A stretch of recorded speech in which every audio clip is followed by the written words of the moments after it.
अऊज़ु बिल्लाहि मिनश्शैतानिर्रजीम बिस्मिल्लाहिर्रहमानिर्रहीम। प्यारे बच्चों, अस्सलामु अलैकुम व रहमतुल्लाहि व बरकातहू।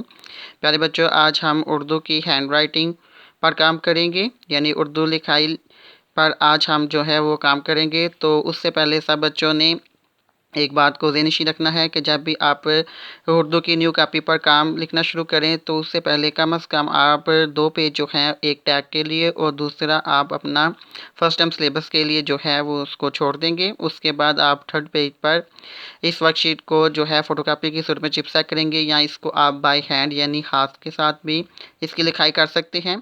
तो सबसे ऊपर कलसूम ग्रामर स्कूल वर्कशीट बराए उर्दू ग्रामर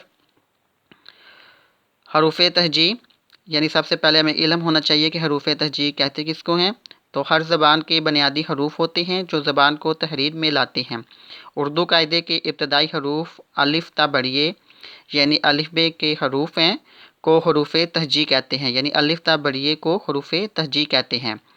तो अलिफ अलिफ मद्दा, बे पे ते टे से, जीम चे हे खे, दाल डाल जाल रे रे जे से, सीन शीन स्वाद जुआद तोएं जोएं आइन वाइन फे काफ काफ गाफ लाम मीम नून वाओ हे हमज़ा छोटिए बड़िए।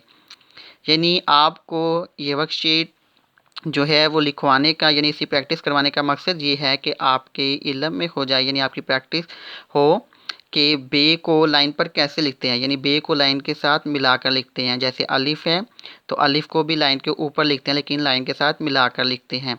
इसी तरह जीम यानी जीम चे हे, ये ऐसे वर्ड्स हैं, ऐसे लफ्ज़ हैं कि जिनकी गुलाई को आप लाइन के मिड से यानी लाइन को आप इस लफ्ज़ के मिड से गुजारते हैं, यानी लफ्ज़ को इस तरह आप बनाएं कि लाइन जो है वो लफ्ज़ के मिड से यानी गुज़रे। उसके बाद दाल है, डाल जाल, उसके बाद रे, यानी रे का जो आखिरी हिस्सा है उसको लाइन से आपने थोड़ा सा नीचे लेके आना है, रे जे से। इसी तरह सीन है तो सीन और शीन की गुलाइयाँ भी जो हैं वो आपने लाइन के मिड से लेके जानी हैं। तो सब बच्चे जब आप वर्कशीट की प्रैक्टिस कर लेंगे तो जब आप कोई भी अल्फाज या जुमले वगैरह की वर्कशीट लिखेंगे यानी आप कोई भी अपना सवाल हल करेंगे तो आपने इन लफ्ज़ की यानी ये आपने इन हरूफ तहजी की प्रैक्टिस की मदद से जो है वो आपने उन अल्फाज को बनाना है, लिखना है। यानी अगर आप लफ्ज़ लिखते हैं यानी आप लफ्ज़ लिखते हैं कब, तो आप इसको ऐसे लिखेंगे काफ बे काफ, यानी काफ और बे को आपने लाइन के साथ मिलाना है। उसके बाद अगर आप लफ्ज़ लिखते हैं जीम के साथ हज, तो आपने हज को ऐसे लिखना है हे जीम हज, यानी जो लफ्ज़ है वो जीम जो है वो यानी उसकी जो गलाई है वो लाइन के मिड से गुजरेगी, यानी लाइन उसके मिड से गुजरेगी। तो सब बच्चों ने इसको 2 टाइम जो है वो लिखना है, यानी 2 दफ़ा लिखना है, इसकी प्रैक्टिस करनी है। शुक्रिया।